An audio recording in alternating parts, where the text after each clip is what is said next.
contributions, the religious community has continued to provide spiritual nourishment within the stipulated guidelines, and for the most part, you, Kenyans, have joined the government in the fight against coronavirus. And I thank you. The fight might be housed in the Ministry of Health, but there is one that belongs to each one of us. In Kenya, in the East African region, in Africa as a continent, and indeed the globe.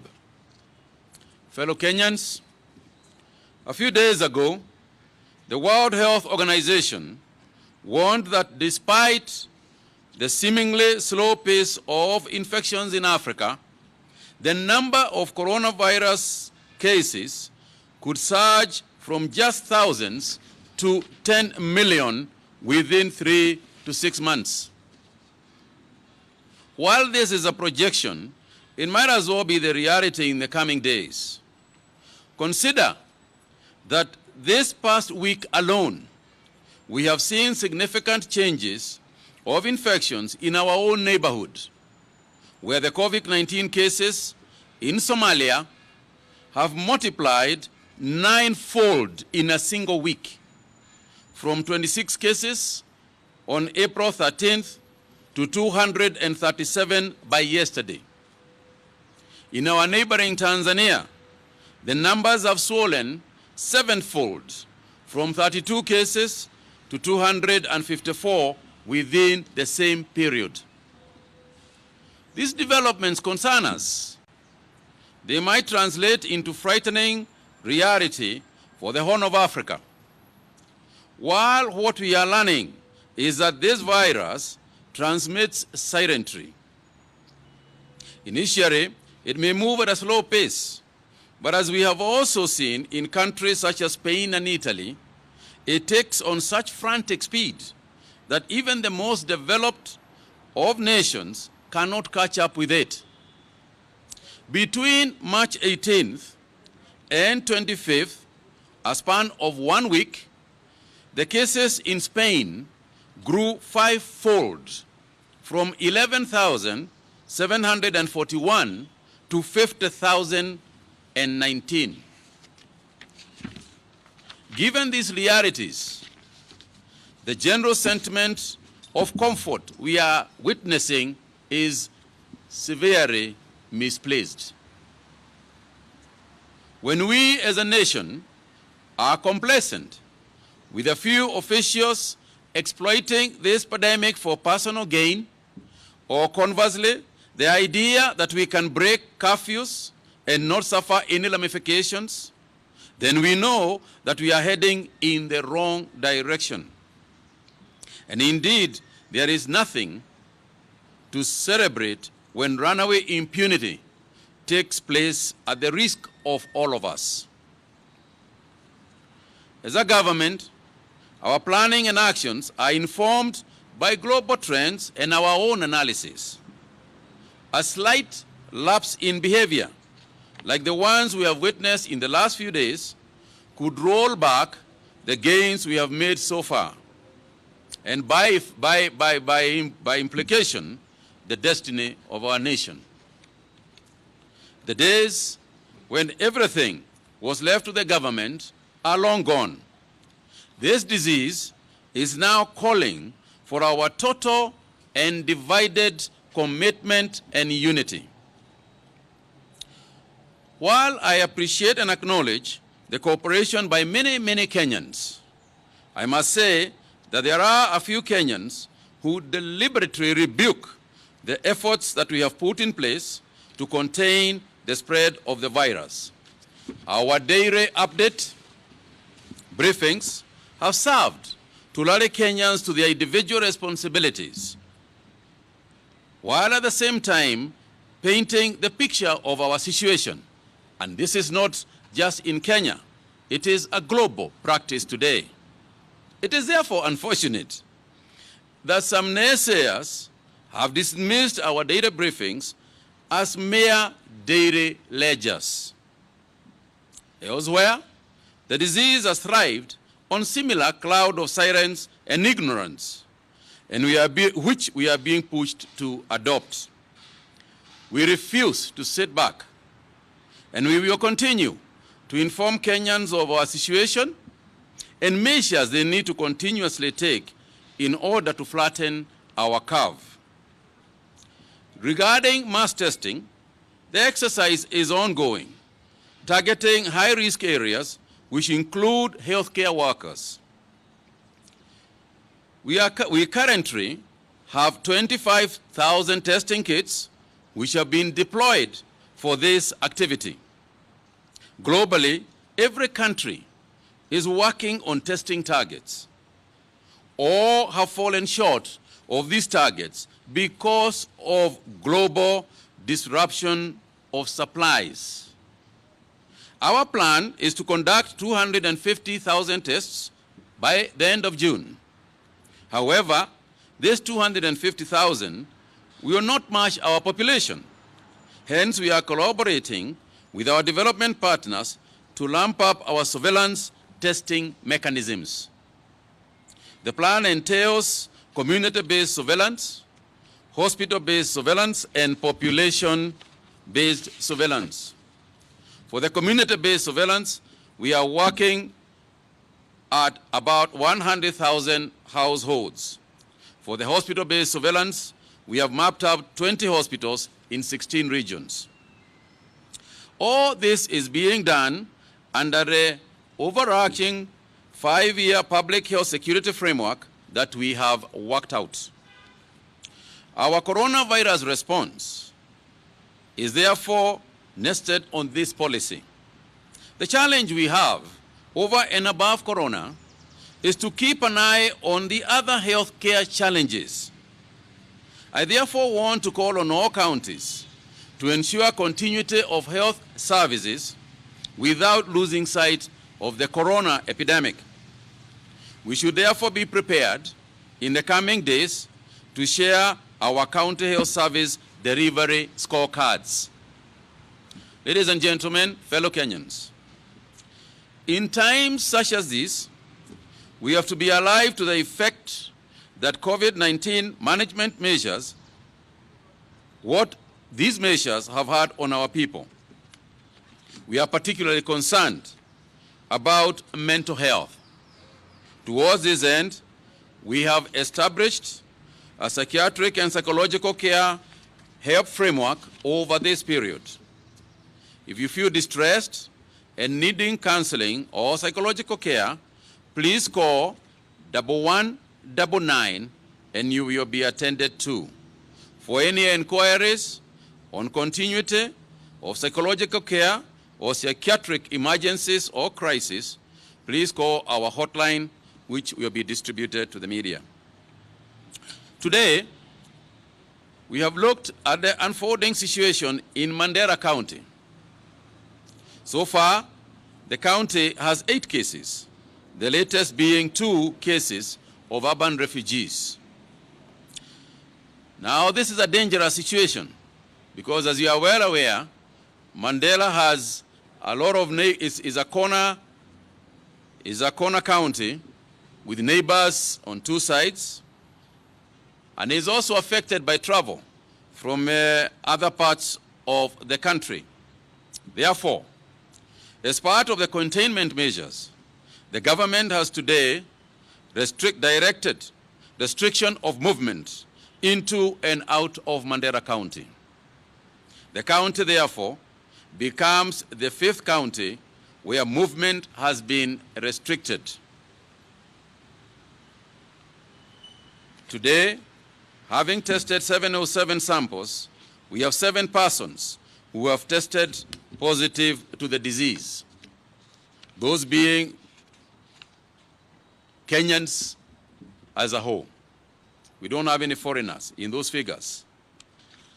And I would like to state, kama vile nilisema, hii ugonjwa si ugonjwa wa serikali, hii ni ugonjwa wa kila mtu. Na kama mjuavyo, kuna wale ambao hawaogopi, na yule ambao haogopi atakuja kuogopa, kwa sababu hii ugonjwa haina tajiri.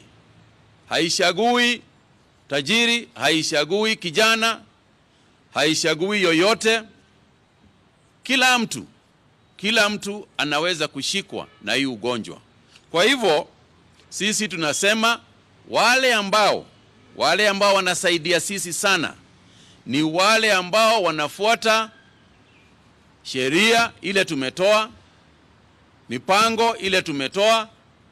Hao ndio wanasaidia sisi kama Wakenya.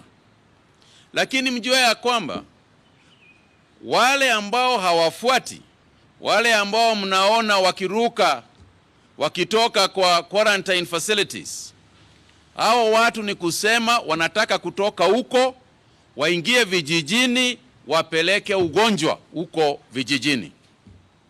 Ukiona mtu akiruka ni vile mnajua wale wengine walifanya. Mnajua kuna watu walienda mazishi upande wa Malindi kule Kilifi, ugonjwa ukaanza.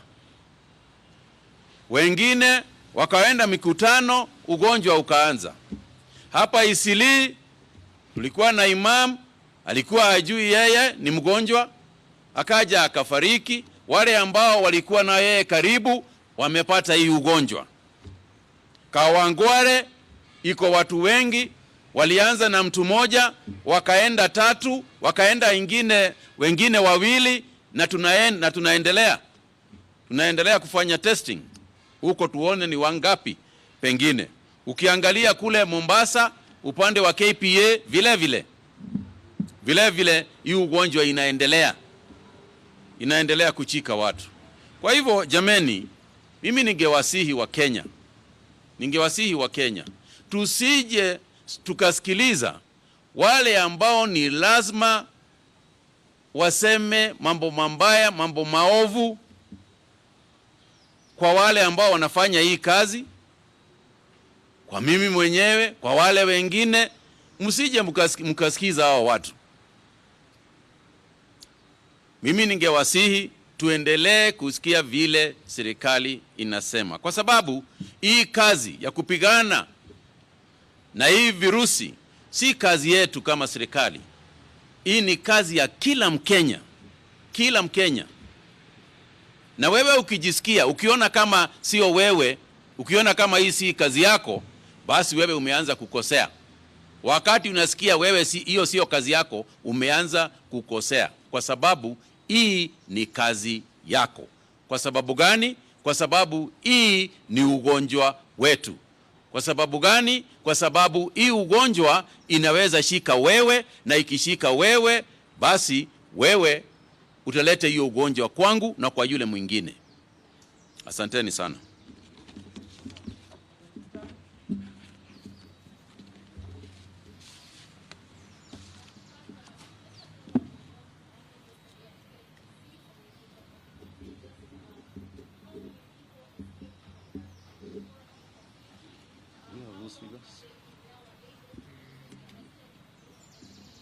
Whereas the officers were manning the facilities, and then to the DG, there is a drug that has been used across the world to treat especially severe cases of COVID-19, hydroxychloroquine, and research has also shown that... Shemtai, I don't think we had a question. The one for the DG? Yes, I was just getting started. To the DG, there's a drug that is being used across the world to treat severe cases of COVID-19, hydroxychloroquine, and research has shown that it has some adverse effects, especially on people who have heart problems. Probably here in the country, is there a drug regimen that is being used especially for those who have severe cases of COVID, having other illnesses that they are suffering from? Nancy Okore from KBC. My question is on the number of people who have succumbed to COVID-19. They are 14. And do we have any foreign nationals among those 14? And if yes, how is the government handling the bodies, given that they should be disposed of as soon as possible? I think for me, I am going to respond to the issue of KMTC briefly. I think most of those questions were technical questions that Dr. Amoth can answer. On KMTC, and by the way, it is not just KMTC. Let me explain. It is not just in KMTC that people have escaped from from quarantine. In fact, Mandela was the first place where people escaped from quarantine. And I would like to agree that it is not possible for people to simply walk out of an institution that has got security forces, that has got people charged with the responsibility of ensuring that people stay within the quarantine facilities. But more importantly, it is very difficult to fathom how an individual who knows very well they are not in prison. Quarantine facilities are not prison facilities. You have been kept there, or you have been quarantined so that you can protect yourself and you can protect those people around you. So those of you out there, those Kenyans who know of an individual who was in quarantine, and you know them, who was in quarantine, who is now proposing that you should be living normally with them. An individual who you are aware, because there were even videos, who you are aware jumped the fence at KMTC, jumped the wall at KMTC, and is now with you. That individual is going to cost you very, very highly. That individual could end up killing your child. It is therefore imperative and important that you call the police and let them know that individual XYZ was in quarantine and is now hiding in house number 10 or house number 12 at Umoja or Buruburu or wherever else. So mine is to urge people that, and this is why we have been talking about this being our own responsibility. It is not for the police to go searching for this person, which they will, and which they are. They have probably been arrested already. I don't know as I speak. But that's not the point. The point is that you cannot have 47 million policemen following 47 million Kenyans. People need to police themselves in a matter such as this one. Therefore, I would urge that those people surrender themselves back to the quarantine facility, because if they do not surrender themselves back, then they render themselves to all kinds of things, including being mobbed by people, and taken there by force. And therefore they should not expose themselves to that kind of possibility. I think it is enlightened self-interest for them to report back to the quarantine facility. But in addition to those ones, are also those ones who, as you have been seeing in the social media, entertain themselves in places that they are not supposed to. And the irony of it is that within a couple of days of that entertainment, you hear of a positive case. Therefore, let me just again appeal to Kenyans and to inform you as follows. We can defeat this disease. We do not have to multiply 4 or 5 times like the neighborhood and the world is doing. If we exercise self-discipline, if you become your brother's keeper, and I become my brother's keeper, and by that I mean both positively and negatively, where we help each other, where we assist each other, where we try and provide for each other. But the flip side of it is that where we also report each other when people do not do what they are supposed to do. So once again, we urge caution, we preach hope, but we also preach responsibility. Thank you very much.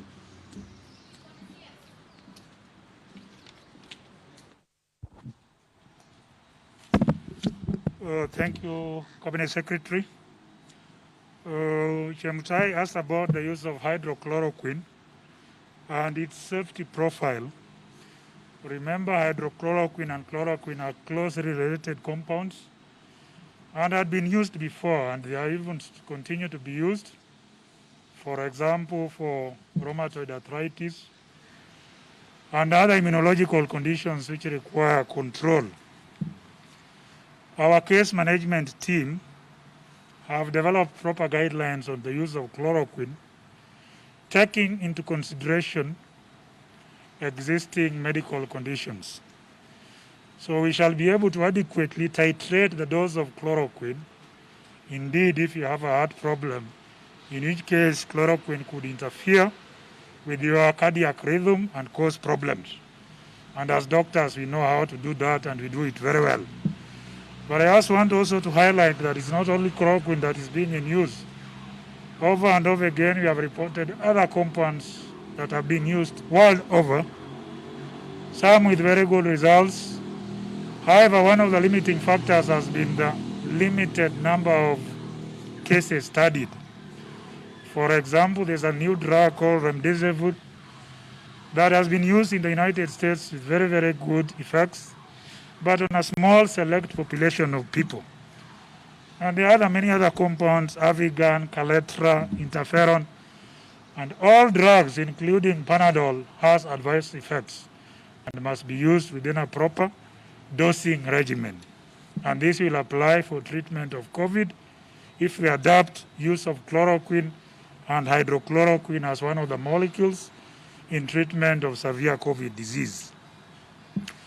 In terms of internment of bodies of foreign nationals, I'm pleased to inform you that foreign nationals have done very well. We have had a Congolese couple who were discharged the other day. There's a gentleman from Comoros who has been discharged from the treatment center, another one from Cameroon, and another one from Pakistan. So they have done well, but we also have standard guidelines that we have adapted from the World Health Organization and customized to our local needs for internment of bodies.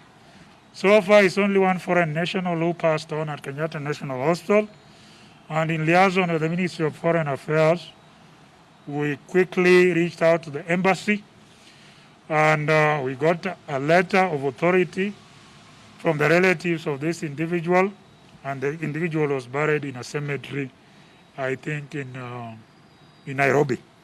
So foreign nationals is only one who has passed on. Very many of them have done very well. They have been discharged, awaiting just clearance of travel clearance to be able to go back to their respective countries. Thank you.